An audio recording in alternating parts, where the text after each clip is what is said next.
Carl Jung diagnosed a psychological state so dangerous that he believed it could either destroy you completely or force the most profound transformation of your life. In his clinical practice, he documented patients who had everything: the perfect career, the perfect family, the perfect life from the outside. But inside, they felt a terrifying emptiness that no amount of success could fill. Jung didn't call this depression. He called this a specific modern condition, where you sacrifice your authentic self to maintain a perfect exterior. And here's the disturbing part. This emptiness isn't a flaw in your character. It's a warning signal that you're living someone else's life while your real self slowly dies in the shadows. Today, I'll show you Jung's dangerous discovery about why you feel empty when your life looks perfect, and the exact process he developed to transform this hollowness into psychological wholeness. Because if you're feeling this right now, you're not broken. You're being called to something Jung considered the most important journey of your life. Jung's breakthrough came through observing a pattern across dozens of patients. These weren't people suffering from obvious trauma or mental illness. They were high-functioning individuals who had mastered what Jung called the persona, the social mask we wear to fit into the world. They had perfected the art of being exactly what others expected: the dutiful child, the successful professional, the devoted parent, the admirable partner. From the outside, their lives looked flawless. But in Jung's office, they described the same haunting experience: a profound emptiness at their core, as if they were living a beautifully decorated shell with nothing inside. Jung realized these people had invested all their psychic energy into constructing and maintaining what looked perfect on the surface. They had become so skilled at performing their social roles that they had lost contact with what he called the authentic self, the real person beneath all the masks, the part of you that knows what you actually want, what you genuinely feel, what truly matters to you. Jung understood that this wasn't just sadness or temporary dissatisfaction. This was something far more dangerous: the psychological experience of having betrayed yourself so completely that you can no longer remember who you actually are. What makes this condition so insidious is that it often strikes people at the height of their external success. You finally achieve everything you thought you wanted: the promotion, the relationship, the lifestyle, the recognition. But instead of satisfaction, you feel hollow. Instead of fulfillment, you feel like an imposter in your own life. Jung observed that this emptiness comes with a specific quality: the feeling that you're too much for the world, or that something fundamental is broken inside you. You look around at everyone else who seems genuinely happy with similar achievements, and you wonder what's wrong with you that you can't just be satisfied. Here's what Jung discovered that changes everything. Nothing is wrong with you. That emptiness is your authentic self trying to get your attention. It's your psyche's way of telling you that you've abandoned something essential. Jung identified the mechanism behind this internal void. He explained that human beings develop what he called superior functions, or differentiated perception. These are the unique ways you naturally see and process the world. Your authentic way of thinking, feeling, sensing, or intuiting reality. When you suppress these natural functions to maintain a perfect exterior, you don't eliminate them. You just push them into what Jung called the shadow, the unconscious parts of yourself that you've rejected or denied. Jung categorized 4 main types of introverted intuitive perceivers based on their dominant function. The feeling intuitive type, who processes the world through deep emotional understanding and empathic connection. The thinking intuitive type, who sees patterns and logical systems that others miss. The sensation intuitive type, who perceives physical and sensory details with extraordinary clarity. And the pure intuitive type, who receives insights and knowing without clear logical pathways. Each type has a superior function that represents their authentic way of engaging with reality. When you build a perfect life that requires suppressing this authentic function, you create the conditions for profound emptiness. Think about what this actually means. You might be someone whose natural gift is deep feeling and emotional authenticity, but you've built a career that requires you to be rational and emotionally detached. Or you might be someone whose authentic self thrives on spontaneity and intuitive leaps, but you've created a life that demands rigid planning and logical justification for every decision. The more successful you become at maintaining this perfect exterior, the more completely you abandon your authentic self. And that abandoned self doesn't disappear quietly. It manifests as the emptiness you can't explain, the restlessness you can't satisfy, the sense that something crucial is missing even when you have everything. Jung identified 3 specific dangers of this unintegrated state that make it psychologically urgent to address. The first danger is collective disruption. When you suppress your authentic perception to fit in, you're not just harming yourself, you're reinforcing unconscious agreements in your family, workplace, and social systems that something true must be hidden to maintain harmony. Your authentic self threatens these collective illusions simply by existing.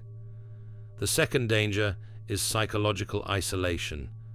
Jung called this the curse of consciousness that cannot be shared.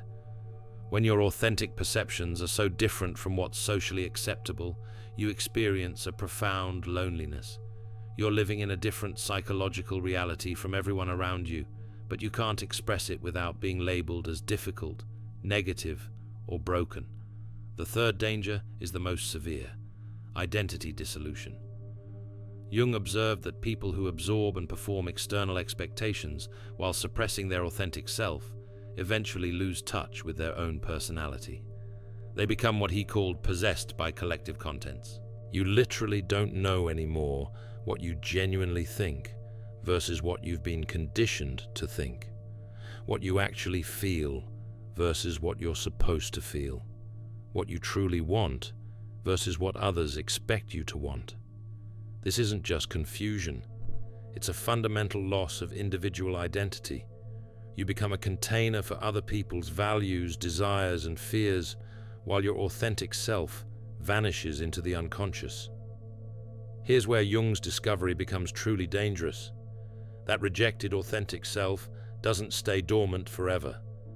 Jung documented a pattern he called shadow eruption. All the psychological content you've suppressed to maintain your perfect life accumulates unconscious pressure. Your authentic feelings that were too intense, your real desires that were too inconvenient, your genuine perceptions that were too uncomfortable, the parts of yourself that didn't fit the perfect image. This rejected material doesn't disappear. It builds in the unconscious like psychological pressure in a sealed container. And just like physical pressure, it eventually finds release. Jung observed that when the shadow erupts, it happens suddenly and catastrophically.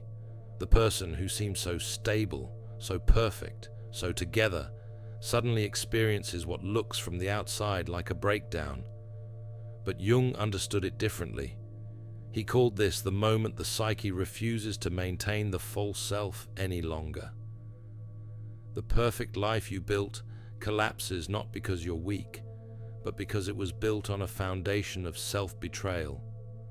The successful career that required you to suppress your authentic values becomes unbearable. The relationship where you performed a role instead of being yourself becomes suffocating. The lifestyle that looked perfect but felt empty becomes a prison you can no longer tolerate. This is what Jung meant when he called this condition dangerous. The emptiness you feel right now is a warning. Your psyche is telling you that something must change before the shadow erupts destructively. But here's the crucial part.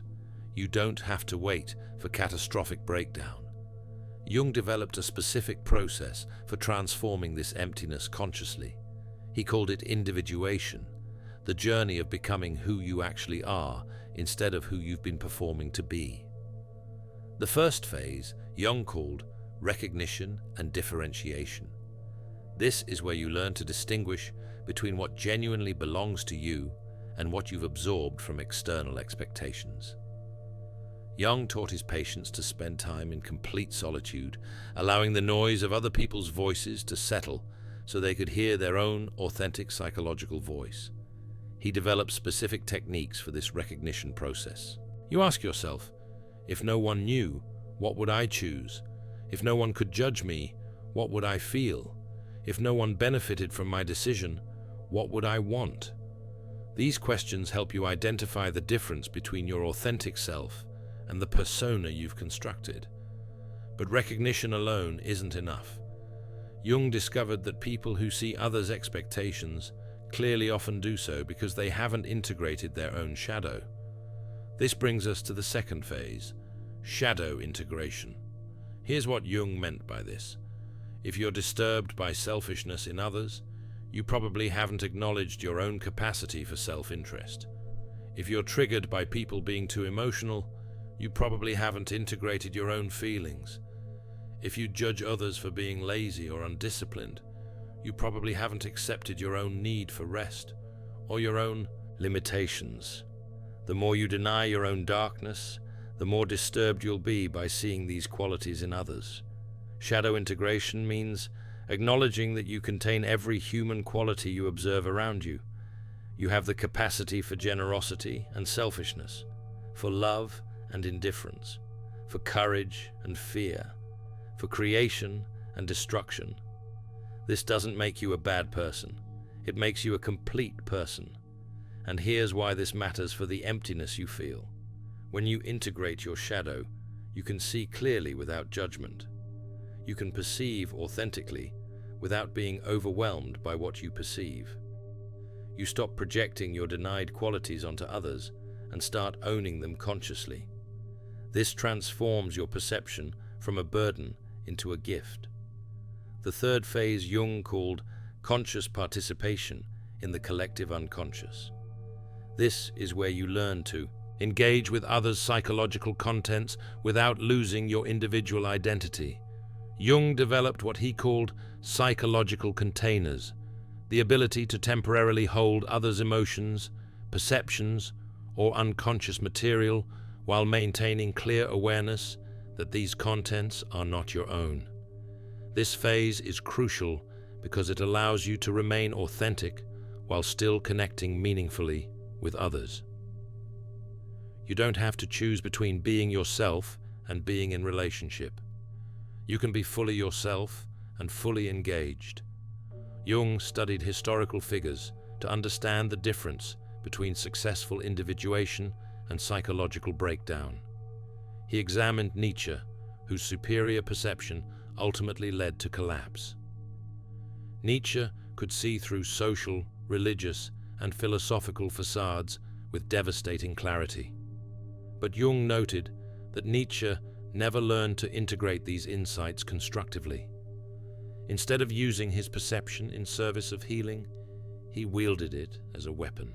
Against society, Jung wrote that Nietzsche possessed extraordinary insight into human nature, but he remained identified with his superior function rather than integrating it into a balanced personality. His isolation and eventual breakdown represented what happens when superior perception remains unintegrated. The individual becomes consumed by what they see rather than transformed by it. In contrast, Jung extensively studied Meister Eckhart, the medieval mystic, as an example of successful integration. Eckhart possessed mystical intuition, the ability to perceive spiritual and psychological realities that others could not access. But unlike Nietzsche, Eckhart channeled his insights into compassionate service. Jung wrote that Eckhart transformed his superior perception into wisdom that could nourish others without overwhelming them.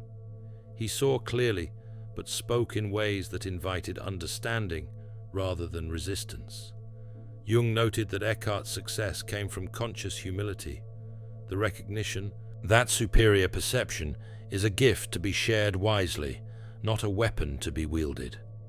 Most significantly, Jung documented his own struggle with overwhelming perception. During what he called his confrontation with the unconscious from 1913 to 1919, recorded in the Red Book, Jung nearly lost himself to the psychological contents he perceived. He wrote that he was menaced by psychosis and saved only by his ability to understand what was happening through his work with patients. His superior perception of unconscious contents, both his own and others, nearly destroyed him until he learned to integrate these experiences consciously. Jung's breakthrough came when he realized that his overwhelming perceptions weren't pathological, but evolutionary. They represented consciousness attempting to evolve beyond current collective limitations. This understanding transforms how we approach the emptiness you're feeling right now. That hollowness isn't a sign that something is wrong with you. It's a sign that you've outgrown the false self you constructed to survive and succeed in the world. Your authentic self is calling you to something Jung believed was humanity's most important work. Becoming conscious of who you actually are beneath all the conditioning, expectations, and performance. This journey has 4 distinct stages of transformation. Stage 1 is recognition without overwhelm. You acknowledge your perceptive abilities and authentic nature without being crushed by them. Jung called this conscious acceptance of the superior function. You stop pathologizing your differences and start recognizing them as your unique psychological gifts. Stage 2 is integration without isolation. You learn to use your perception constructively while maintaining meaningful relationships. Jung called this social individuation, becoming authentically yourself while remaining connected to others. The individuated person doesn't withdraw from the world, but engages with it more consciously. Stage 3 is service without sacrifice. Your perception becomes a gift you offer rather than a burden you carry. Jung called this conscious participation, using your abilities in service of others without depleting yourself. You stop being the world's emotional shock absorber and become a conscious bridge between what is and what could be. Stage 4 is legacy without attachment. Jung called this the transcendent function, using your perception to contribute to collective consciousness evolution without attachment to whether others recognize or accept your contributions. The individuated person works for the future, not for personal recognition in the present. Jung believed that individuals who successfully integrate superior perception serve a vital evolutionary function. They see what collective consciousness is not yet ready to acknowledge, helping to prepare humanity for necessary developmental steps. Jung wrote that what is not brought to consciousness comes to us as fate. Highly perceptive individuals who learn integration help make unconscious contents conscious before they manifest destructively in collective behavior. But this service requires that you first complete your own individuation process. You cannot guide others through territory you haven't successfully navigated yourself. Here's what this means for the emptiness you're experiencing. That hollow feeling isn't telling you to try harder at maintaining your perfect life. It's not suggesting you need more achievements, more recognition, or more external validation. The emptiness is your authentic self, calling you home. It's your psyche telling you that the time has come to stop performing and start being, to stop achieving and start becoming, to stop maintaining a perfect exterior and start building an authentic interior. This calling is uncomfortable because it requires releasing the false self you've invested years in constructing. It means acknowledging that the perfect life you built might need to be dismantled so your real life can emerge. Jung was clear that this journey isn't optional for people experiencing this specific emptiness. You can suppress the call temporarily, but it won't go away. The emptiness will deepen, the restlessness will intensify, and eventually, if you don't choose conscious transformation, your psyche will force unconscious breakdown. The shadow will erupt, and everything you've built on false foundations will collapse. But here's the gift in that danger. You get to choose. You can begin the individuation process consciously, with support and guidance, transforming the emptiness into wholeness before crisis forces it. Or you can wait until the pressure becomes unbearable and change happens catastrophically. Jung taught that the privilege of a lifetime is to become who you truly are. But this privilege requires courage, the courage to disappoint others by being authentic instead of perfect, the courage to risk the known for the unknown, the courage to trust that your authentic self, however messy or imperfect, is far more valuable than your performed self, however polished or impressive. The emptiness you feel is the price you pay for abandoning your authentic nature, but it's also the doorway to reclaiming it. That hollow space inside isn't a void to be filled with more achievements or distractions. It's a space being cleared for your real self to finally inhabit. If you're experiencing this emptiness right now, Jung would tell you this: you're not too much for the world. You're not fundamentally broken. You're not failing at life because you can't feel satisfied with what satisfies others. You're being called to the most important work of your life, the work of becoming conscious, of integrating your shadow, of living authentically instead of perfectly, of using your unique perception in service of your own evolution and potentially the evolution of consciousness itself. The feeling of emptiness is not your enemy. It's your guide back to yourself. And that journey, though difficult, is the only path to genuine fulfillment that Jung believed actually exists. Trust that the hollowness you feel means something is trying to be born, not that something is dying. Your authentic self hasn't disappeared. It's been waiting in the shadows for the moment you're ready to stop performing and start living. This is that moment. The emptiness is the invitation, and individuation is the path home to yourself. In The Alchemist's Path, perception training for empaths, you'll turn overwhelm into wisdom with practical drills, Jung-inspired boundaries, and step-by-step perception training. This guide includes 3 exclusive chapter videos to deepen each lesson. Written by Surreal Mind, 236 pages, beautifully designed 8.5 by 11 downloadable ebook, in stock now. Start your training today. Feel deeply while thinking clearly. Get The Alchemist's Path at thesurrealmind.com. Thanks for watching. See you in the next dimension.